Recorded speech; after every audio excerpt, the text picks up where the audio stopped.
ತ್ರಿಮೂರ್ತಿಗಳಲ್ಲಿ ಒಬ್ಬನಾಗಿರುವ ಶಿವನನ್ನು ಆರಾಧಿಸುವ ವಿಶೇಷ ದಿನವೇ ಮಹಾಶಿವರಾತ್ರಿ. ನಾವು ಆಚರಿಸುವ ಹಬ್ಬಗಳಲ್ಲಿ ಇದಕ್ಕೆ ವಿಶೇಷ ಸ್ಥಾನವಿದೆ. ಪ್ರತಿ ಸಂವತ್ಸರದ ಶಿಶಿರ ಋತುವಿನ ಮಾಘ ಮಾಸ ಕೃಷ್ಣ ಪಕ್ಷದ ಚತುರ್ದಶಿಯಂದು ಮಹಾಶಿವರಾತ್ರಿಯನ್ನು ಆಚರಿಸಲಾಗುತ್ತದೆ. ವರ್ಷದ ಪ್ರತಿ ತಿಂಗಳಲ್ಲೂ ಬರುವ ಕೃಷ್ಣ ಪಕ್ಷದ ಚತುರ್ದಶಿಯನ್ನು ಶಿವರಾತ್ರಿ ಎಂದು ಕರೆಯಲಾಗುತ್ತದೆ. ಮಾಘ ಪಾಲ್ಗುಣ ಮಾಸಗಳ ನಡುವೆ ಬರುವ ಕೃಷ್ಣ ಚತುರ್ದಶಿಯನ್ನು ಮಹಾಶಿವರಾತ್ರಿ ಎಂದು ಶ್ರದ್ಧಾಭಕ್ತಿಯಿಂದ ಆಚರಿಸಲಾಗುತ್ತದೆ.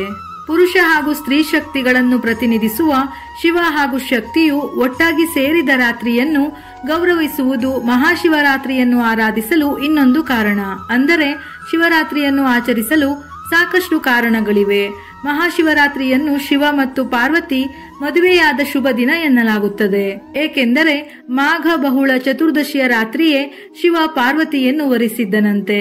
ಹೀಗಾಗಿ ಅಂದು ರಾತ್ರಿ ದೇವಾನುದೇವತೆಗಳೆಲ್ಲರೂ ಜಾಗರಣೆ ಮಾಡುವ ಮೂಲಕ ಗಿರಿಜಾ ಕಲ್ಯಾಣವನ್ನು ನೋಡಿ ಶಿವ ಪಾರ್ವತಿಯರನ್ನು ಪೂಜಿಸಿದರಂತೆ.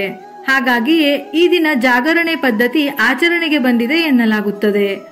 ಶಿವರಾತ್ರಿ ಪ್ರೀತಿ ಹಾಗೂ ಸಾಮರಸ್ಯದ ಸಂಕೇತ ಎಂದು ಕೂಡ ಕೆಲವರು ಹೇಳುತ್ತಾರೆ. ಮಹಾಶಿವರಾತ್ರಿಯನ್ನು ಆಚರಿಸಲು ಮತ್ತೊಂದು ಕಾರಣವೂ ಇದೆ. ಸಾಗರ ಮಂಥನದ ಸಂದರ್ಭದಲ್ಲಿ ಹೊರಹೊಮ್ಮಿದ ವಿಷವನ್ನು ಶಿವನು ಕುಡಿಯುತ್ತಾನೆ. ಈ ದಿನದ ನೆನಪಿಗಾಗಿಯೇ ಶಿವರಾತ್ರಿಯನ್ನು ಆಚರಿಸಲಾಗುತ್ತದೆ ಎಂದು ಕೆಲವರು ಹೇಳುತ್ತಾರೆ. ಶಿವ ಈ ರೀತಿ ಮಾಡಿರುವುದರಿಂದಲೇ ಜಗತ್ತು ಅಂಧಕಾರಕ್ಕೆ ಹೋಗುವುದು ತಪ್ಪಿತು. ಪಾರ್ವತಿಯು ವಿಷವು ಶಿವನ ದೇಹ ತಲುಪುವುದನ್ನು ತಪ್ಪಿಸಲು ಅವನ ಗಂಟಲನ್ನು ಒತ್ತಿ ಹಿಡಿಯುತ್ತಾಳೆ. ಪರಿಣಾಮವಾಗಿ ಶಿವನ ಕಂಠವು ನೀಲಿ ಬಣ್ಣಕ್ಕೆ ತಿರುಗುತ್ತದೆ.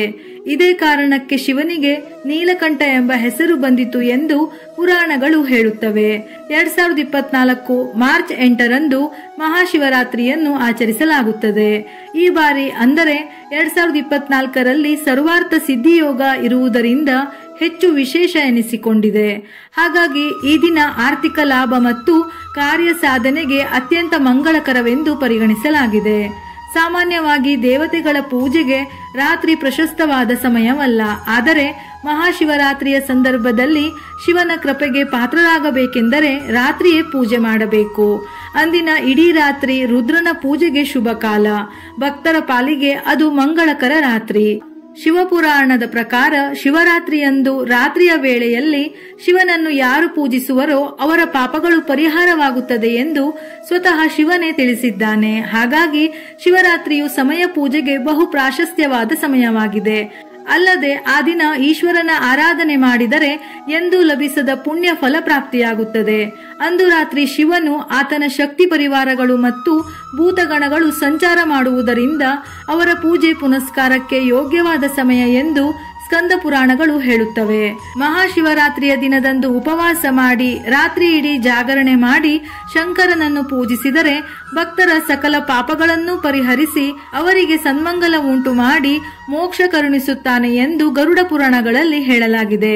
ಶಿವರಾತ್ರಿಯ ದಿನ ಸೂರ್ಯೋದಯದಿಂದ ಮರುದಿನದ ಸೂರ್ಯೋದಯದವರೆಗೆ ಉಪವಾಸವಿದ್ದು ರಾತ್ರಿ ಜಾಗರಣೆ ಮಾಡಿ ಕೈಲಾಸಪತಿಯಾದ ಶಿವನನ್ನು ಶ್ರದ್ಧಾಭಕ್ತಿಯಿಂದ ಪೂಜಿಸುವುದು ವಾಡಿಕೆ.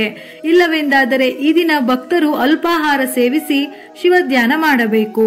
ಮಹಾಶಿವರಾತ್ರಿಯು ಮಹಿಳೆಯರಿಗೆ ಅತ್ಯಂತ ವಿಶೇಷವಾದ ಹಬ್ಬವಾಗಿದೆ. ವಿವಾಹಿತ ಮಹಿಳೆಯರು ಈ ದಿನದಂದು ಶಿವನ ಬಳಿಯಲ್ಲಿ ತಮ್ಮ ಪತಿಯ ದೀರ್ಘಾಯುಷ್ಯಕ್ಕಾಗಿ ಪ್ರಾರ್ಥಿಸುತ್ತಾರೆ. ಅವಿವಾಹಿತೆಯರು ಭವಿಷ್ಯದಲ್ಲಿ ತಮಗೆ ಶಿವನಂತ ಪತಿ ಸಿಗಲಿ ಎಂದು ಬೇಡಿಕೊಳ್ಳುತ್ತಾರೆ. ಮಹಾಶಿವರಾತ್ರಿಯಂದು ದೇಗುಲಗಳಲ್ಲಿ ವಿವಿಧ ಆಚರಣೆಗಳನ್ನು ಮಾಡಲಾಗುತ್ತದೆ. ಶಿವನು ಅಭಿಷೇಕ ಪ್ರಿಯನಾಗಿರುವುದರಿಂದ ನಾನಾ ಅಭಿಷೇಕ ಮಾಡಲಾಗುತ್ತದೆ. ಹಾಲು, ಜೇನುತುಪ್ಪ, ಹೂವುಗಳು, ಬಿಲ್ವಪತ್ರೆಯನ್ನು ಶಿವನಿಗೆ ಅರ್ಪಿಸಲಾಗುತ್ತದೆ.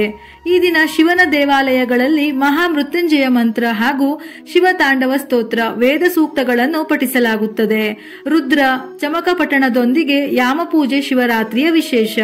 ಶಿವನಿಗೆ ಅತ್ಯಂತ ಪ್ರಿಯವಾದ ಬಿಲ್ವಪತ್ರೆ, ದಾತುರ, ಪದ್ಮಪುಷ್ಪ, ತುಂಬೆ ಹೂವು, ಕೆಂಪು ದಾಸವಾಳ ಇವುಗಳನ್ನು ಅರ್ಪಿಸಿ ಪೂಜೆ ಮಾಡಿದರೆ ತುಂಬಾ ಒಳ್ಳೆಯದು. ಇಲ್ಲವಾದರೆ ಇವುಗಳಲ್ಲಿ ಯಾವುದಾದರೂ ಒಂದು ಬಗೆಯ ಹೂವುಗಳನ್ನು ಅರ್ಪಿಸಿ ಪೂಜೆ ಮಾಡಿದರೂ ತುಂಬಾ ಶ್ರೇಷ್ಠ. ರಾತ್ರಿ ಜಾಗರಣೆಯ ಸಮಯದಲ್ಲಿ ಶಿವಧ್ಯಾನ, ಶಿವ ಪೂಜೆ, ಶಿವ ಮಹಿಮೆಯ ಕಥೆಗಳ ಶ್ರವಣ, ಸಂಗೀತ, ಕೀರ್ತನೆಗಳನ್ನು ಹಾಡುವುದರ ಮೂಲಕ ಭಕ್ತರು ಧನ್ಯರಾಗುತ್ತಾರೆ. ಚಳಿಗಾಲ ಮುಗಿದು ಬೇಸಿಗೆ ಆರಂಭವಾಗುವ ವೇಳೆ ಶಿವರಾತ್ರಿ ಹಬ್ಬ ಬರುತ್ತದೆ. ಶಿವರಾತ್ರಿಯಂದು ಚಳಿ ಉತ್ತುಂಗದಲ್ಲಿರುತ್ತದೆ.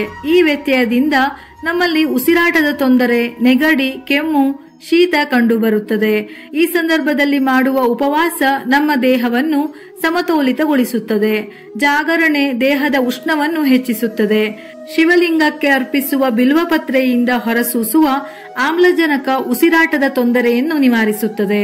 ಲಿಂಗಾಷ್ಟಕ, ಓಂಕಾರ ಪಠಣ, ಸಹಸ್ರನಾಮಾರ್ಚನೆ, ರುದ್ರ, ನಮಕ ಚಮಕಗಳ ಉಚ್ಚಾರ ಹಾಗೂ ಶಿವಸ್ತುತಿಯಿಂದ ಇಡೀ ಶ್ವಾಸಕಾಂಗ ವ್ಯೂಹಕ್ಕೆ ವ್ಯಾಯಾಮ ದೊರೆತು ಉಸಿರಾಟ ಕ್ರಿಯೆ ಸುಲಭಗೊಳ್ಳುತ್ತದೆ.